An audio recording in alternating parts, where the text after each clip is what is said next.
Oxytocin. आज हम देखेंगे एक ऐसा हार्मोन जिसे बोला गया है प्यार का hormone. Oxytocin the love hormone. जानेंगे सबसे पहले इसका जो प्रोडक्शन कहाँ से होता है, प्रोड्यूस कहाँ से होता है। ये देख रहे हैं, एक हाइपोथैलेमस है, इसके ऊपर थैलेमस होता है और थैलेमस के हाइपोथैलेमस के ठीक नीचे जो दो लोब दिख रहा है, एक पूरी की पूरी जो ग्लैंड इसे बोला गया है पिट्यूटरी ग्लैंड या पीयूष ग्रंथि या बोलते हैं मास्टर ग्लैंड। इसके दो लोब है, एक है एंटीरियर और एक है पोस्टीरियर। जो सामने की जो पार्ट्स है हिस्सा है उसे बोला गया है एंटीरियर पिट्यूटरी लोब, जो पीछे की जो पार्ट्स है उसे बोला गया है पोस्टीरियर पिट्यूटरी लोब। जो सामने की जो लोब है उससे 8 हार्मोन्स निकलता है, जबकि जो पीछे की जो लोब है इससे सिर्फ 2 हार्मोन निकलता है। इसमें दो जो मेजर है सिर्फ दो ही है, एक पहला ऑक्सीटोसिन और दूसरा ADH means anti diuretic hormone. और देखिए इसका जो काम होता है कि बॉडी में जैसे ही जो वाटर लेवल का जो मेंटेन करना, इसका मेन रोल है, मेन फंक्शन है। जिस तरह जो किडनी से जो फिल्टर होता है वाटर, तो वहाँ पे वाटर को बाहर नहीं जाने देना, मीन्स कि वहाँ से फिर से रीएब्जॉर्ब करना, ये ADH का काम होता है। किसी किसी पेशेंट में बहुत सारा, मीन्स कि किसी किसी पेशेंट में बहुत ज़्यादा वाटर की लॉस होती है बॉडी में, तो उस कंडीशन में क्या होता है ना, ADH काम नहीं कर रहा होता है प्रॉपर, तो वहाँ पे ADH का इंजेक्शन दिया जाता है पेशेंट को। अब बात करते हैं ऑक्सीटोसिन। ऑक्सीटोसिन एक ऐसा हार्मोन्स है जो जैसे ही जो चिल्ड्रेन और जो बॉयज गर्ल्स बॉयज जैसे ही जो टीन एज में जैसे ही एंटर करते हैं तो उस कंडीशन में ऑक्सीटोसिन का जो लेवल बढ़ने लगता है शरीर में। और साथ ही हम सब देखते हैं कि जो बॉयज में उसकी जो फिजिकल जो चेंजेस आता है वो देखते हैं, और गर्ल्स में भी देखते हैं जो उसका जो उसकी फिजिकल चेंजेस देखने को मिलता है। बॉयज की बात करें तो उसकी जो फेस, बॉयज के जो फेस पे और मूछे, दाढ़ी और साथ में जो वॉइस होता है, वोकल कोड, वो वहाँ पे चेंज होता है। बात करें फीमेल में तो सबसे पहले उसके बॉडी में जो न्यूरॉन इम्पल्स के कारण जो ब्रेस्ट पे जो टिश्यू ग्रोथ करता है, निपल्स के एरिया पे देखेंगे कि वहाँ पे ज़्यादा मात्रा में जो टिश्यू ग्रोथ करता है और कॉन्ट्रैक्ट करता है, जिस कारण जो गर्ल्स को अट्रैक्शन बोलते हैं ना, अट्रैक्ट बनाया जाता है, आकर्षित बनाया जाता है। बॉडी का जो बनावट मीन्स कि पहले की तुलना में पहले से जो पहले की जो लाइफ होती है जो चिल्ड्रेन की, वो पीछे छूट जाती है और यहाँ से जो गर्ल्स का जो रियल जो बनावट होता है वो शुरू होता है। और मीन्स कि तो इसे बोल सकते हैं जो अट्रैक्टिव, मीन्स कि ऑक्सीटोसिन जो होता है वो अट्रैक्ट करता है, मीन्स कि क्या करता है, आकर्षित। इसका काम ही है कॉन्ट्रैक्ट करना। देखेंगे साथ में जो एक्सटर्नल सेक्स ऑर्गन है वहाँ पे काफ़ी चेंजेस मिलता है देखने को। जो मोन्स पैड है वहाँ पे जो प्यूबिक हेयर जो ग्रोथ करता है, और साथ में जब मेंस के दौरान जो यूट्राइन कैविटी को वहाँ पे कॉन्ट्रैक्ट करता है, फेस पे शाइनिंग लाता है, ये फीमेल में, ये सारे काम जो फीमेल में होता है। आज बात करेंगे कि मेल में कितना प्रोड्यूस होता है और फीमेल में कितना। तो ऑक्सीटोसिन जो है मेल में बहुत ही कम होता है फीमेल की तुलना में प्रोड्यूस। इसका काम होता है बॉन्डिंग, इसका बोला भी गया है बॉन्डिंग हार्मोन।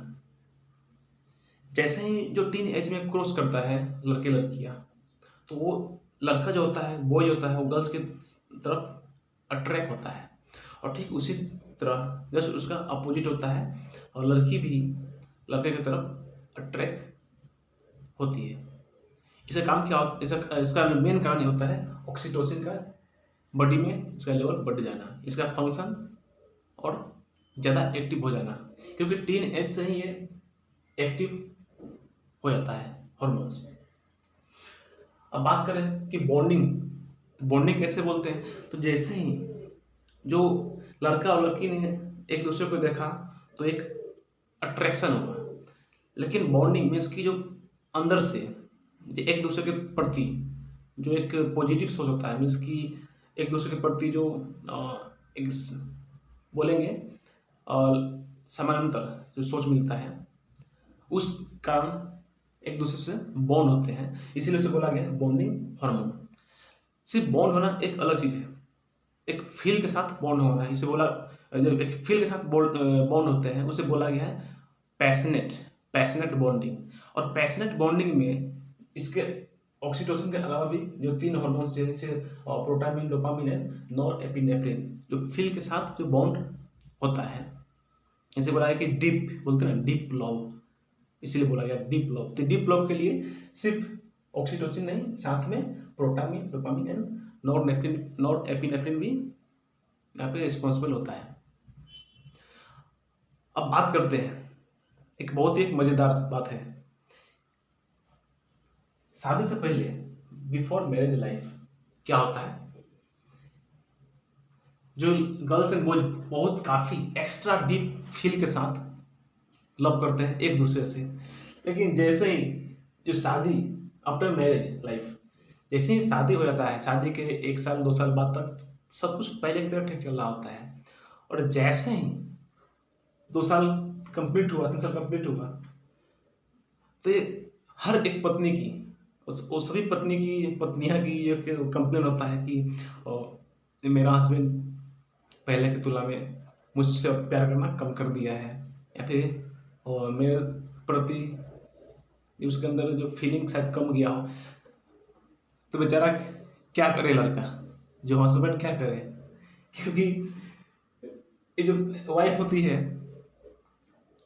वो इस तरह की जो नेगेटिव विचार थिंक अपने मन में लाती है, जबकि बेचारे लड़का क्या करता है, उसके अंदर जो प्रोटामिन, डोपामिन एंड नॉरएपिनेफ्रिन है, क्या करता है बेचारा, वो एक्स्ट्रा काम करवाता है हस्बैंड से।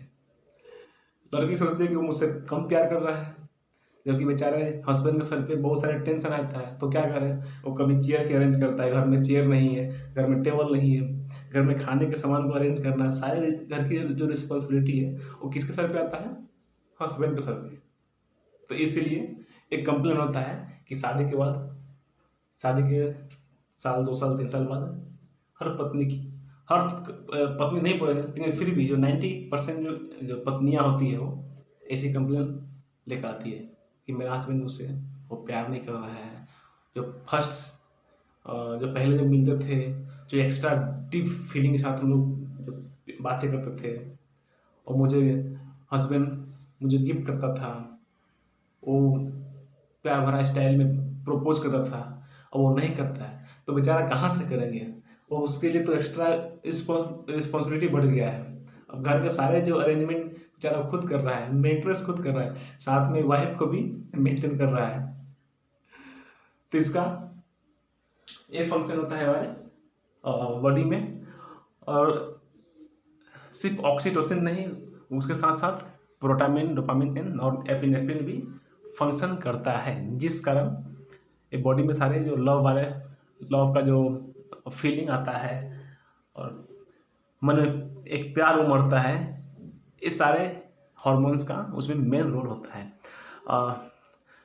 Thanks for watching.